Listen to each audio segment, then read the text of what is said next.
We are going to some seriously dark places today, everyone. So this is just your warning right up front here. If you have pretty much any trigger, none of these books would I recommend for you. Not a single one. These are all of the darkest books that I have read. And would I even recommend them all? No. No.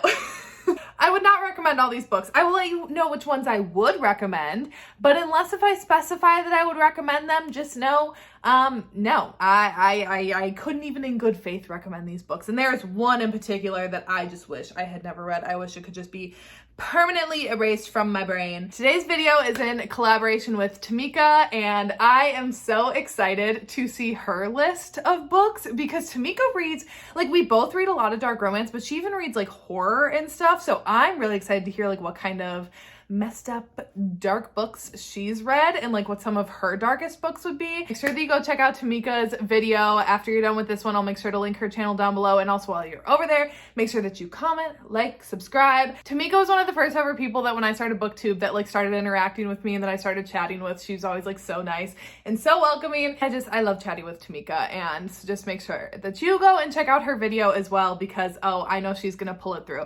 I know she's really gonna pull it through with these darker recs. Let's jump in to the darkest books I have ever read. Okay, so when I made my list of darkest books, obviously darkness is subjective. So what I may not think is really dark, you might think is super dark. What I might think is really dark, you might think like, oh, that's child's play. So just know that darkness is subjective. But when I was creating this list, what I kind of thought about were books where I felt like there was no ray of hope. There was no out for these characters. There was no light at the end of the tunnel. Like it was pretty much like all bleakness, all darkness, all hope is lost kind of tone. There's going to be a lot of trafficking romances on this list. I personally don't like them, and I've realized over the course of reading them that it's like that just is never going to work for me. So first up we have Pennies by Pepper Winters. So this one follows Pim, and she is like an 18-year-old student in somewhere in Europe, I want to say, is it? And she is kidnapped, and she comes from a family with some money. So when she's first taken, she's thinking like, oh, I can get out of this because I'll say like, oh, I can get you this money, whatever. And she goes to auction to be sold. She tries to buy herself, and they do not allow her to do that. And she is sold to this one dude. I can't remember what her captor's name is. She's sold to this one dude, and basically it's her in captivity with him for the vast majority of this book. And it is horrible. She goes through just like a lot of really, really horrible things. I will say there is like zero romance between her and the hero. I think his name was Elder. There was like no romance hinted at in this book whatsoever. He's like a friend of one of her captor. And yeah, it was nonstop bleakness. It is the first book in a 5-book series. I didn't continue on. I'm sure, you know, a romance develops between the two of them over the course of 5 books. I won't find out. I will never be reading the rest of the series. But if you would like to continue on, here's your starting point. And let's knock the other Pepper Winters one out of the way. I did like this one slightly more, but only slightly, and that is Tears of Tess. So this is the first book in a series as well, and this one follows Tess and Q. So Tess is on vacation with her boyfriend. I think she's like a college student, or she's like in her early 20s or something. They're on vacation together, and he is just really not like fulfilling her. Whatever, they're just on this vacation to kind of like see if they can like rejuvenate their relationship a little bit. And when they're out on a motorcycle ride, they stop at a little cafe on the side of a road, and Tess immediately gets like red flags, bad vibes from this place, and she tries to tell her boyfriend like, hey, I think we need to turn around and leave, like I'm really feeling uncomfortable, this isn't a safe place. And of course this dude, dumb as hell, is like, oh no, you're fine, you're overreacting. And they go inside, and guess what happens? She gets kidnapped, and she is sold to Q, and he lives in France, I want to say. And when she arrives at his mansion, she's like, why does the staff here, like she's like looking at the staff and being like, will you help me? And they're all like, you're so lucky to get with Q. And she's like, what? She is Q's captive. It's just bleak for a lot of it. I do think at least Tess has like a little bit more agency over her life, but like very very small amount, very, very small amount. You know, it just, the trafficking, it does not work for me whatsoever. Again, I think the second book would be better. I actually do think that I might have a shot at liking the second book because I liked where the first one ended and what it like set up, but I will not be finding out because I will not be reading it. So next up, this is one that I would 10 out of 10 recommend because I freaking love this duet so much. I love it, love it, love it. So here's the thing. I would not put this first book on the darkest books that I've ever read. I would put the second book. The second book was dark. Like, it was dark.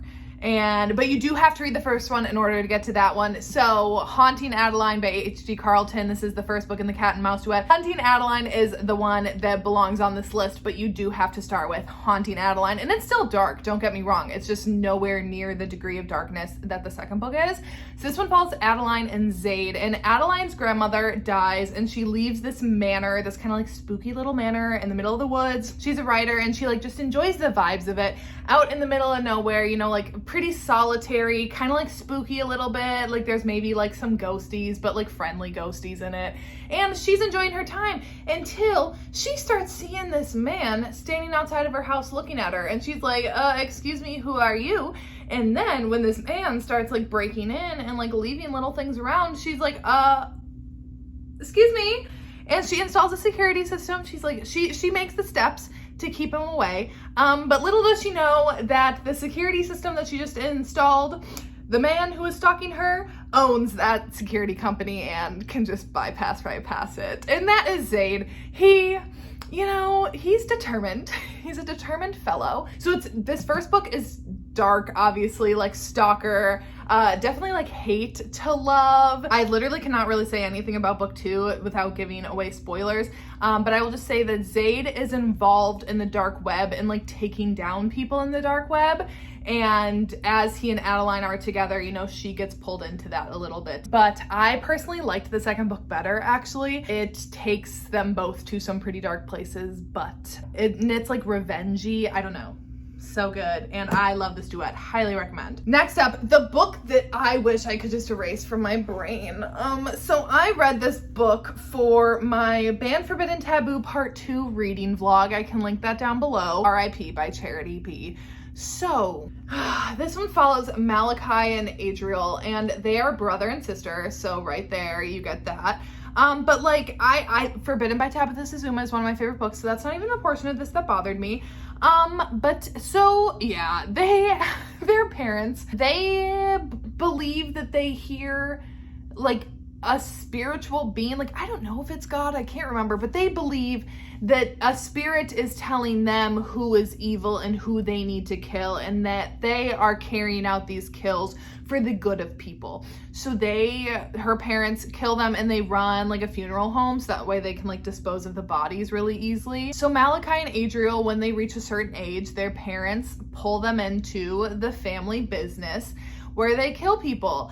Their mother has some issues and their dad ends up killing her, and then like he dies, and then they're on their own and they're like on the run because when they were killing someone, somehow they end up on the run for the vast majority of this book.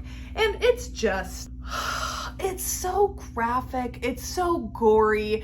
There's a part with a sander, like an electric sander on someone, and I was just like, if I wanted to watch Saw, I'd watch Saw. Both of these characters are very dark, and you know, I will just leave it at that. I literally don't even want to talk about this book anymore. I know Temecka was equally as traumatized by this book too.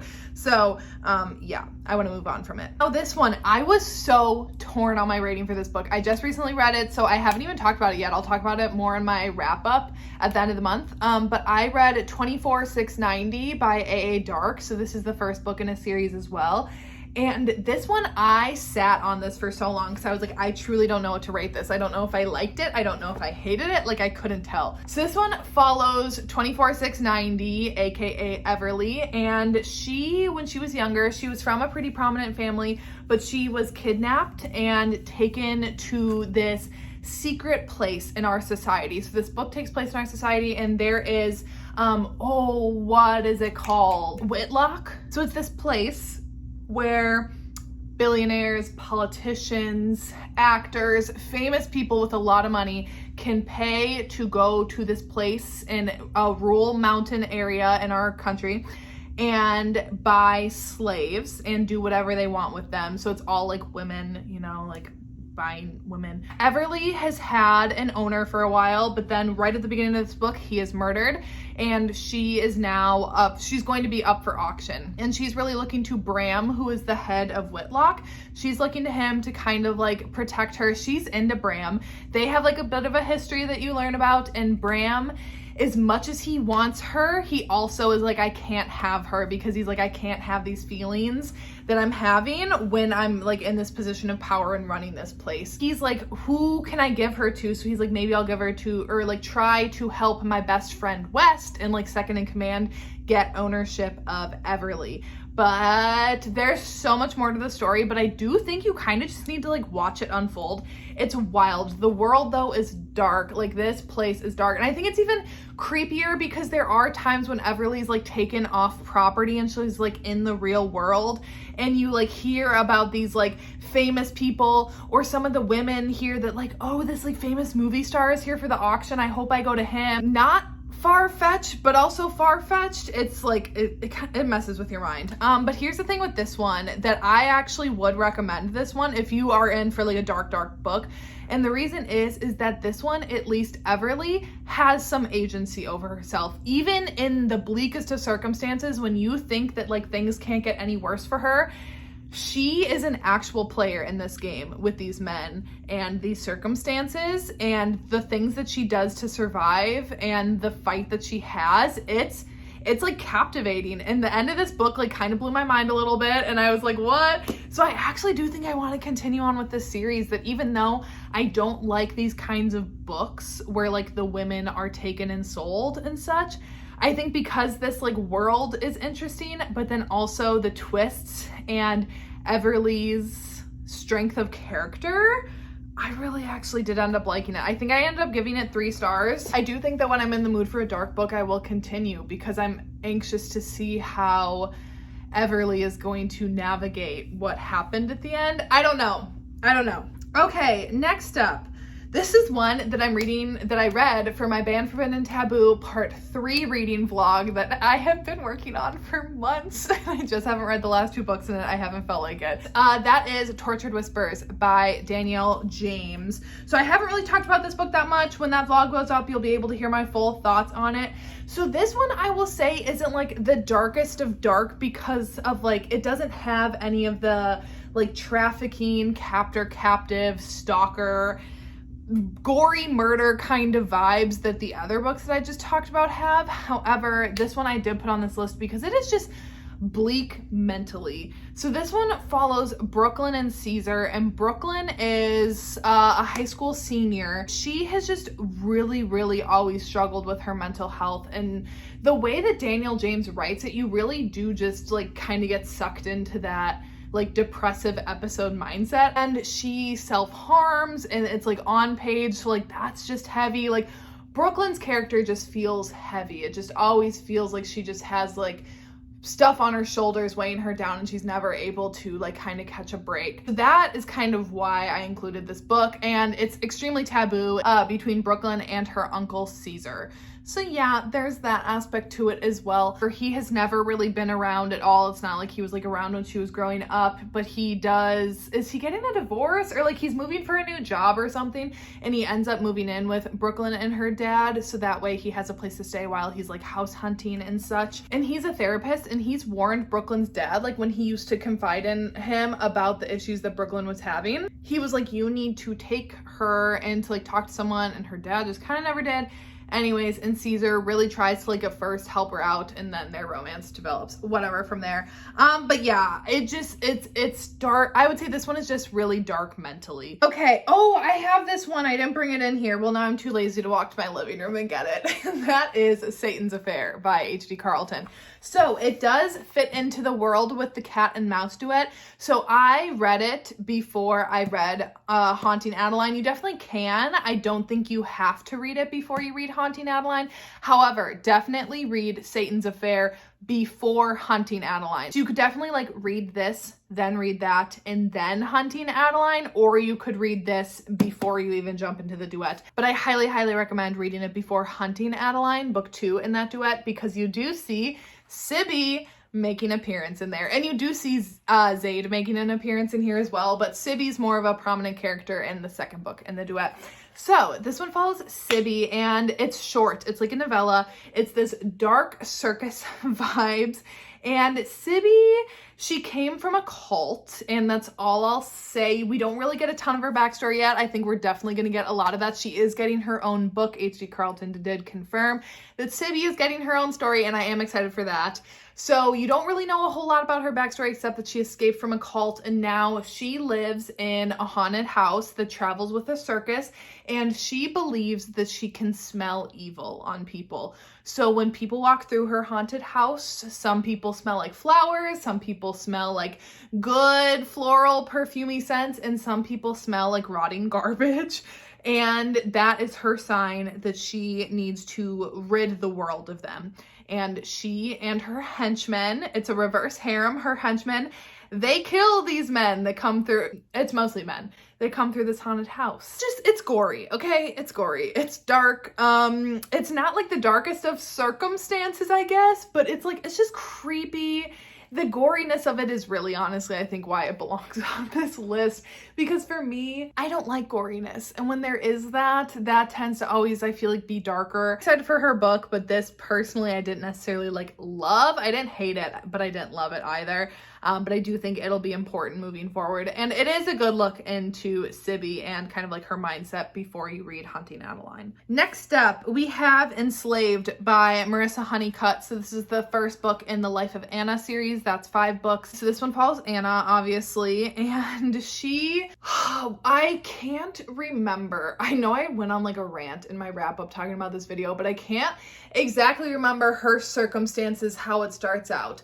I don't know where her parents are, but she is in a world with her like uncle or something, or her like uncle, you know, like maybe not by relation, but I don't know. I can't even remember. She is in this like secret society where they again like buy, sell women, that kind of deal. And the thing with this one, okay, that was 0 synopsis, whatever. Honestly, I don't care because I don't like this book.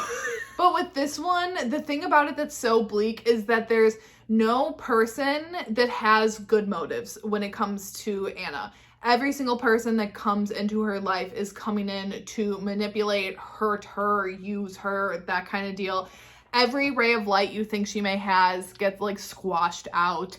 And even like the ending, obviously it's book 1 of 5, so like I'm sure by the end maybe she does like find a way out, but by the end of book 1 there's no sight of that. There's no romance to this whatsoever. There's no person that just is looking out for her, you know? It's bleak. I don't really know what else to say about it. Let's just keep on rolling. Another one that I would actually recommend on this list, and it's dark, but this one I do think it is like, it has a light at the end of the tunnel. It's dark to get there, I think. So Enthralled by Gianna Darling. This is the first book in the Enslaved duet by her. I still haven't read book 2. I'm slacking, but I can't wait to read it.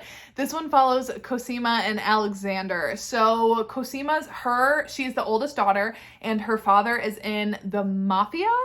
And when she turns 18, he sells her to Count Alexander to be his slave. I think, is it for 5 years? And then like her family's debts are paid. So she has to go and live with Alexander at his estate, like this bougie place, but be his slave while she's there. And the thing that kind of keeps her going is the fact that she's keeping her mother and sisters safe. She really wants to ensure that they're okay. So that's why she's like, fine, I'll go with him, I'll do what he says, but like I'm not gonna like it. And the thing is that this I know like other books like Tears of Tess and Q, they are like, I think their end game, like that's their romance. And so Alexander and Cosima are the same way, but here's the thing, their relationship is just different. It never once, like even though there is a power imbalance, it still never felt like that Alexander just like didn't have any regard for Cosima and her safety whatsoever. but it is dark. The society that they're a part of is dark. The games that they play with like women, that the men of the society like get together and play with the women. And Alexander's dad is there, and he's just like a whole mind fuck in and of himself, and he tries to mess with her and like Alexander's feelings that he's developing for her.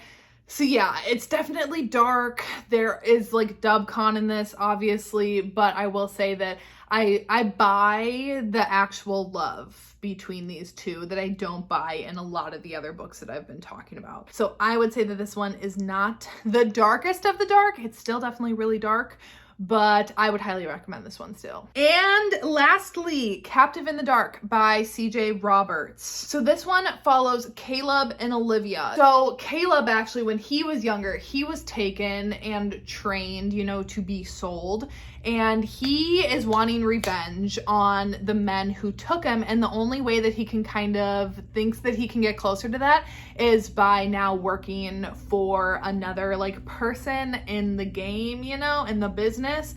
And his job is to train women that come. So the women come to him. So if someone takes these women, then they give the women to him. He trains them and then sends them back to be sold to other men. Caleb's really looking to get revenge, and this is the way to do it. But all of his plans are kind of disrupted when Olivia shows up to be trained by him. So Olivia is stolen and sold or taken away to be trained by Caleb.